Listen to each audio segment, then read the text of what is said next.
Good afternoon, everyone. I am Dr. Altaf, Associate Professor, Burn and Plastic, AIIMS Bathinda. I hope I will not take much of the time in discussing an overview of surgical site infection. Before mentioning the definition of the surgical site infection, I want to mention here that 20% of all healthcare associated infection is the surgical site infection, and it occurs in 5% of the patients undergoing surgical procedures, and most common nosocomial infection among the surgical patients is surgical site infection, and it increases the overall cost and the length of the hospital stay. And most important is that it is largely preventable. Since it is associated with the healthcare associated infection, it's largely preventable. What is surgical site infection? Surgical site infections occur near or at the incision site and or deeper underlying tissue spaces and organs within 30 days of the surgical procedure, or previously it was considered 90 days after the implanted prosthetics, but CDC guidelines have changed and now they include in the definition that within 1 year after the implanted prosthetics.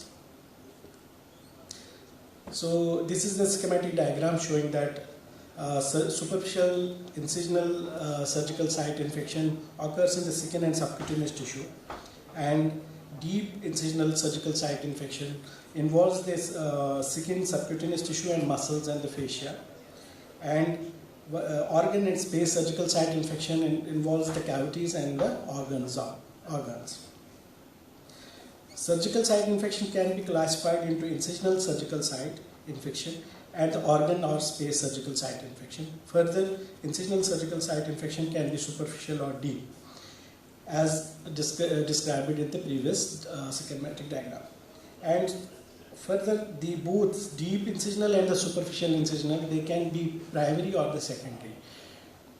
Primary and secondary, here we can differentiate that if say for example we operate on the head and neck region and we take a flap from the leg or the thigh, so primary operating site here there is the neck and the secondary surgical site is the thigh. So accordingly, if infection occurs in the primary site, it is the primary surgical site infection or the secondary surgical site infection.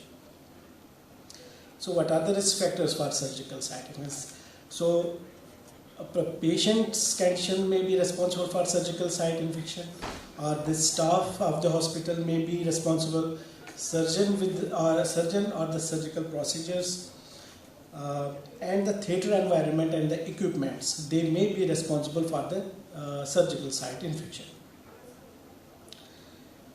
And among the patient related, the age, advanced age may be a factor, nutritional status of the patient, diabetes, nicotine use, obesity, coexistent infections, colonization, altered immune response, long preoperative stay, and then among the preoperative and intraoperative risk factors, there may be an inappropriate prophylaxis given, infection at removed site not treated before the surgery, or shaving used for the hair removal rather than clipping, and improper skin preparation, improper hand antisepsis, environment of the room if it is infected, surgical attire and the drapes, surgical techniques involved, and if there is a long duration of the surgery.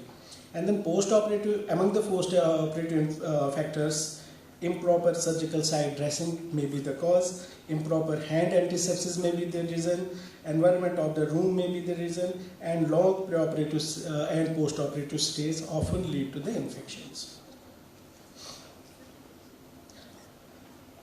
Surgical site infection is preventable since it is mostly caused by the healthcare associated infection. So it is grossly preventable. So surgical site, it is started, there is a project, surgical site infection prevention project, which has been started in August 2002 by the CDC, and it is based on two facts, that 40 to 50%, around 50% of all surgical site infections are preventable, and it is associated with the almost 40 to 50% of healthcare associated infections. So, and overuse, underuse, improper timing and misuse of antibiotics occur in around 50% of the cases. of operations. So it is gross, it can be preventable in around 50% of the cases. That is the basis for the prevention. So if we take a proper precautions, so this surgical site infection can be preventable. So as discussed previously, that prevention of surgical site infection, there are the certain causes as preoperative, intraoperative and postoperative. So prevention is directed at these three levels. So there is a preoperative phase, intraoperative phase and postoperative phase of the prevention. So in preoperative phase, glucose monitoring is very important. So there should be a proper glycemic control in the patients. Oral antibiotic, proper antibiotic should be used. Sick-in preparation should be with the 4% chlorhexidine gluconate, and procedure basic patient education is very important. Intraoperatively, a proper antibiotic should be used either at 1 hour before the incision, or it should be repeated if the duration of the procedure is long, or there are the bleeding during the procedure like liver surgeries. And the trays, surgical trays, they should be handled with proper glowing. And then post-operatively, the removal of incision dressing on the post-operative day is very important. If it is removed late, then they may lead to the colonization and the surgical site infection. Daily showering with a 4% chlorhexidine gluconate is recommended. Emphasis on hand hygiene is very important to prevent the surgical site infection. And discharge home with the hand sanitizer and with the 4% chlorhexidine gluconate washes. So this is the prevention bundle for the surgical site infection. There is a preoperative bathing and showering, surgical antibiotic prophylaxis, proper antibiotics to be used, and hair removal by the clipping, not by the shaving. Surgical hand scrub and the preparation is important, and second antiseptic preparation with the 4% chlorhexidine gluconate. So antibiotic prophylaxis is very important in cases. So when it should be given, so ideally it should be given 1 hour before the incision or before tourniquet application. And now dosage is also important. Should we give 1 dose or should we repeat the dose? The additional doses should be given if there are prolonged surgeries, such as neurosurgeries, or if there is excessive bleeding like in liver surgeries, because their risk of the surgical site infection is more. So you can require a repeating of the dose as per the antibiotic dosages and duration. So 5 minutes ritual hand washing is very important. So every surgeon and every health worker should follow this in separate. So these are the 6 steps. So rub palm to palm, rub palm over palm of the hand, fingers interlaced, palm to palm, fingers interlaced, and then fingers interlocked into the palms, and then rotational rubbing of the thumb clasped into the palm, and then rotational rubbing of the clasped fingers into the palm. So these 6 steps should be used, and for 5 minutes the ritual washing of hand is very important for the prevention of the surgical site infections by all healthcare personnel. What are the CDC guidelines for the sick-in preparation? So showering or the bath with an antiseptic agent the night before the operating day with the chlorhexidine gluconate 4% is recommended. Thoroughly wash and clean at and around the incision site to remove gross contamination before performing antiseptic skin preparation is necessary. Use an appropriate antibiotic for the skin preparation, antiseptic for the skin preparation, and preoperative antiseptic skin preparation is used in concentric circles moving towards the periphery. So the prepared area must be large enough to extend the incision or create a new incisions or drain sites. So diagnostic criteria for surgical site infections. Superficial surgical site infection as per the definition within 30 days, but the day 1 is counted from the day of the surgery, not from the second day of the surgery. So it involves the skin and subcutaneous tissue, and one of the below features should be involved.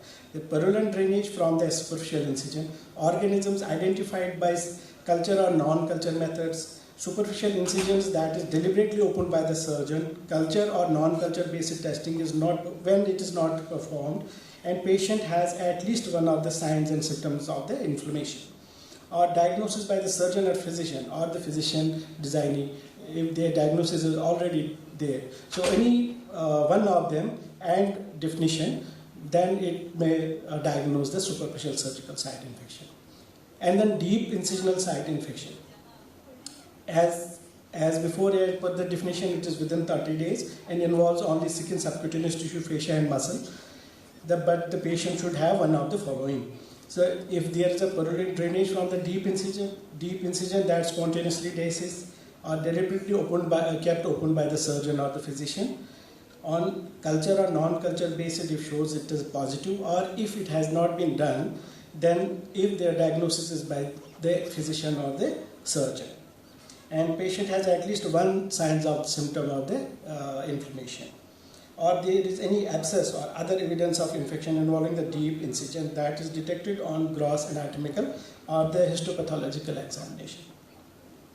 Now, what is the diagnostic criteria for organized space surgical site infection? Within 30 days, and it involves any part of the deeper than the fascia or the muscle or the cavity or the organ. So patient should have at least one of the following: the purulent discharge, organisms identified on culture or non-culture methods, or patient has at least one of the signs or the symptoms of the inflammation, or there is an abscess or evidence of infection involving the organ or space that is detected by the gross anatomical or histopathological examination. Now, what is the management of the surgical site infection? Surgical site infection management, surveillance is very important. So surveillance starts from the hospital, and it continues for 30 days in case of an operations where the implants have not been used, and 1 year in where the prosthetic implants have been used. So once diagnosed by the surveillance, and then it should be managed, and the pus should be drained, and there should be a thorough debridement, and antibiotics should be used as per the culture and the sensitivity. And in case of implants are infected, and then implants should be removed as soon as possible.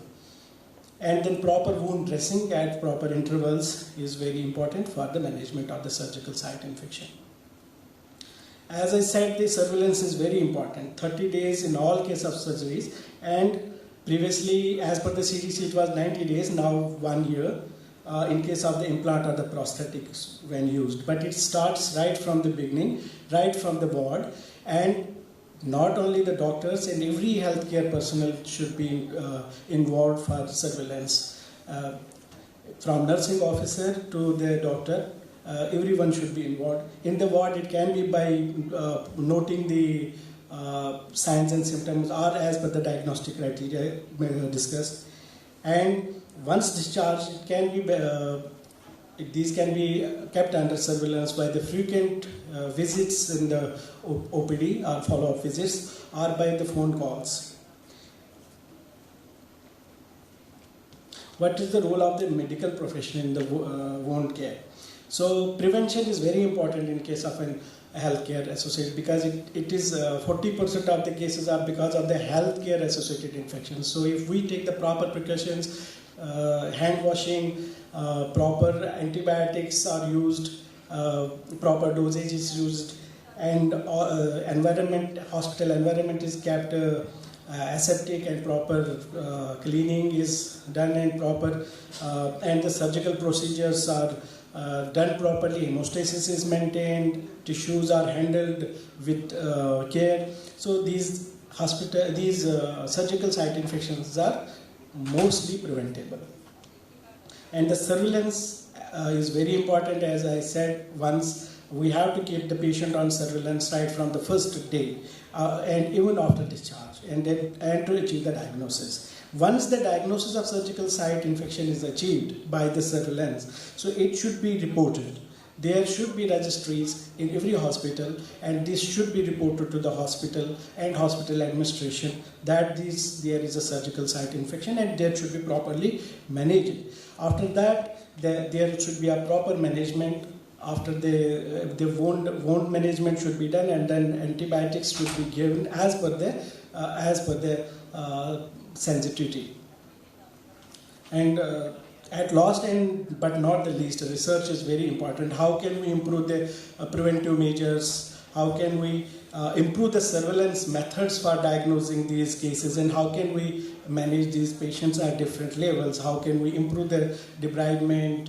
How can we improve the dressing methods, or how can we use the newer methods of the dressings to improve management of the surgical infection? And for the research, we should not, only the doctor should not, even the nursing officer should be included in such research projects or methods. Thank you.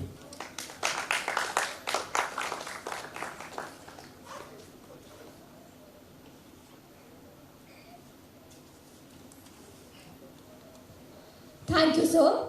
For the next talk, I would like to